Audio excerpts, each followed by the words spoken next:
Los investigadores también se pusieron en contacto con su segundo exmarido, Rob, el hombre a quien Paige había expresado temer.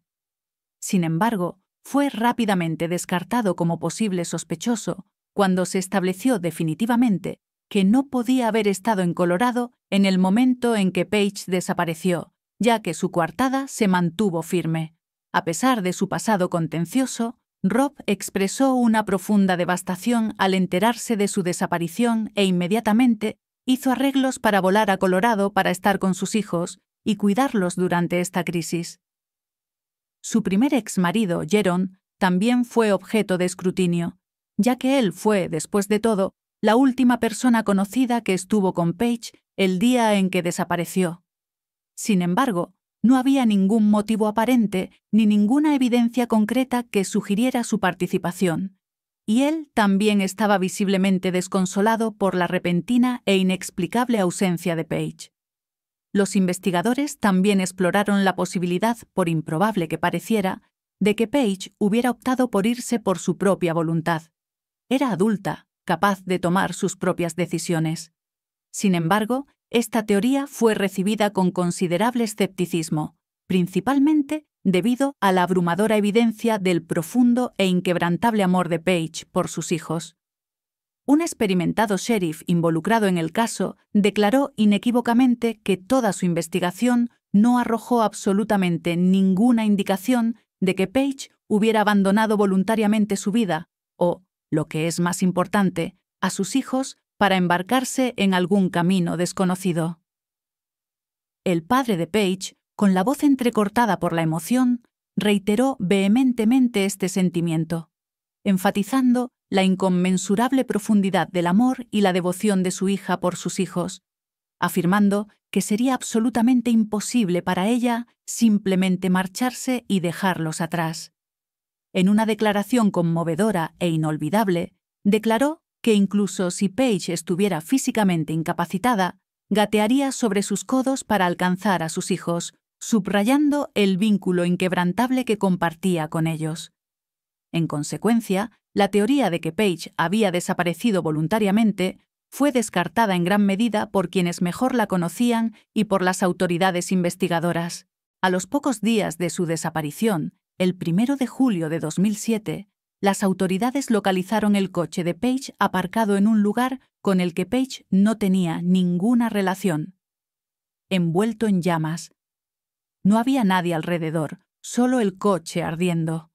Y los investigadores, inicialmente, creyeron que se trataba de un caso de persona desaparecida. Pero ahora ven este coche que fue incendiado a propósito, posiblemente para destruir pruebas, incluyendo fibras, pelo, ADN, huellas dactilares, cualquier cosa. E inmediatamente cambiaron su forma de pensar a que esto era un lugar siniestro. Probablemente la secuestraron y puede que ya no esté viva. Así que ahora buscaban más un cuerpo en lugar de esperar encontrarla con vida. Un examen más detallado del vehículo de Paige reveló un detalle escalofriante.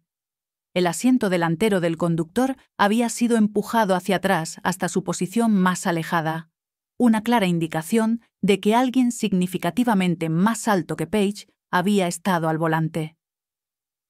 Paige no era una mujer alta. La búsqueda de Paige continuó implacablemente, pero no arrojó resultados tangibles hasta que ocurrió un acontecimiento crucial. El oficial Sprost desplegó a su unidad canina en la zona donde se había encontrado el vehículo carbonizado de Paige. Los perros entrenados, con sus sentidos agudizados, alertaron sobre una tienda aparentemente inocua situada justo enfrente del coche abandonado. En esa tienda trabajaba un mecánico de vehículos recreativos de 55 años llamado Lester Jones. Lester Jones era un nombre que ya había surgido en conversaciones con los amigos de Paige. Revelaron que Lester había expresado un interés persistente en convertirse en uno de los clientes privados de Paige, contactándola en numerosas ocasiones con ofertas de pago por sus servicios. Sin embargo, Paige había encontrado sus avances profundamente inquietantes y repulsivos. Se había confiado a sus amigos diciendo que no quería tener absolutamente nada que ver con él, utilizando un lenguaje fuerte y negativo para describirlo y expresando un miedo palpable a su atención no deseada. Cuando la policía profundizó en los antecedentes de Lester Jones, descubrieron un inquietante historial delictivo que incluía un cargo previo de secuestro, una señal de alarma flagrante y ominosa que inmediatamente lo elevó como una persona de gran interés. La investigación se intensificó. Los investigadores se enteraron del teléfono celular separado de Page, el que usaba exclusivamente para su negocio de entretenimiento para adultos. Al revisar su historial de llamadas, descubrieron que la última llamada entrante que recibió Page antes de su desaparición se originó en un teléfono desechable prepago e ilocalizable. Este descubrimiento los llevó a las imágenes de vigilancia locales y encontraron imágenes de un Walmart cercano que mostraban a Lester Jones, de 55 años, comprando un teléfono desechable pocos días antes de que Page desapareciera. Además, recuerden que el asiento del conductor del coche de Page estaba echado hacia atrás, indicando que una persona alta condujo su coche. Lester, señor. El hombre espeluznante medía 1,96 metros de altura. Los puntos están empezando a conectarse ahora para la policía. Se están centrando en Lester, y ahora él es el principal sospechoso. Sin embargo, como sabemos, es extremadamente difícil probar un asesinato sin un cuerpo. Necesitaban encontrar el cuerpo de Page. Pasaron 5 largos años. Durante 5 años, la familia de Page, sus hijos, vivieron una pesadilla. 5 años de los hijos de Page, que la amaban tanto, preguntando a sus abuelos cuándo volvería su mamá a casa. Fue un momento desgarrador para ellos. Pero en marzo de 2012 se encontraron los restos de Page. Fueron encontrados por un excursionista debajo de rocas, tierra y hojas donde había estado durante los últimos 5 años.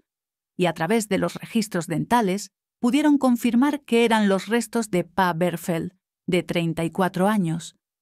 El oficial creía firmemente que la secuestraron. La llevaron a esa zona y la amordazaron con cinta adhesiva para que no hiciera ruido. Lester Jones era sospechoso hace 5 años y ahora lo era más que nunca. Y escuchen esto. Llaman a Lester para registrar sus coches. Cuando terminan de registrar sus coches, lo llaman y le dicen: «Oye, ya puedes recoger tus coches». Y por teléfono, Lester dice: «Me preguntaste dónde enterré el cuerpo». Los oficiales dicen: «¿Qué?» Y Lester dice: «Me preguntaste dónde enterré el cuerpo». El oficial dice: «¿Cuándo te pregunté eso?» «Eres un bicho raro, literal, hombre». Cuelga el teléfono. Debido a su comentario incriminatorio, además de todas las demás pruebas incriminatorias. Pruebas incriminatorias contra él, Lester Jones fue arrestado en noviembre de 2014 y acusado de asesinato en primer grado, asesinato en segundo grado y secuestro en la muerte de Page. Su juicio comenzó en julio de 2016, 9 años después de la desaparición de Page. La hija de Page, de 17 años, testificó en el juicio, recordando que solo tenía 8 años cuando su madre no regresó a casa. El padre de Page también subió al estrado con un testimonio emotivo en el caso de su hija. Después del primer juicio, sin embargo, el primer juicio, el jurado no pudo llegar a una decisión, por lo que se declaró nulo. Y el segundo juicio de Lester comenzó el 21 de noviembre de 2016, 10 semanas después del primer juicio. Fue declarado culpable de asesinato en primer grado, asesinato con agravantes y asesinato en segundo grado, y fue sentenciado a cadena perpetua sin posibilidad de libertad condicional. Después de años de angustia y duelo, la familia de Page se alegró mucho de ver tras las rejas a la persona que le quitó la vida a Page. Pero han dicho que no existe tal cosa como tener un cierre completo con su muerte. Declararon que Page estaría muy feliz hoy de ver cómo están creciendo sus hijos. Pero ella debería haber estado aquí hoy para verlos crecer.